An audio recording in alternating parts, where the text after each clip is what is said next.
നമ്മളിങ്ങനെ നേരെ വന്നിട്ട് ചാമ്പിലേക്ക് വന്നു കഴിഞ്ഞാല് ഈ ഉപ്പുമാവ് ഇങ്ങനെ കൂട്ടിയിട്ട് പിന്നെ നൈസായിട്ട് ഈ ബീഫ് ഇങ്ങനെ സ്പൂണൊന്നും വേണ്ട എന്തിനാണ് സ്പൂണിന്റെ ആവശ്യം വെറുതെ ആവശ്യമില്ലാത്ത ആചാരം ഉണ്ടാക്കി എന്നിട്ട്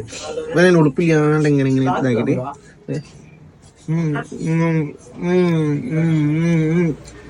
ഈ കിട്ടുന്ന സുഖം കിട്ടും അമേരിക്കയിൽ പോയാൽ കിട്ടില്ല എവിടെ പോലും കിട്ടില്ല അതിന് ഇവർക്ക് തന്നെ വരണം കുറ്റിച്ചിറൊക്കെ അല്ല നമ്മള് കുറ്റിച്ചിറയിലല്ലേ ഞങ്ങൾ കോഴിക്കോട്ടെ കിട്ടില്ല പറ്റില്ല ഈ അത് ഇഞ്ചി സോറി ഇഞ്ചി കിട്ടിപ്പോയി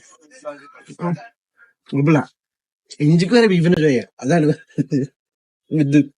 ഇതാണല്ലോ തല കറങ്ങി നിൽക്കുന്ന ടേസ്റ്റാണോ ബീഫിന് പ്രത്യേകം തരുത് ഇറച്ചിയത്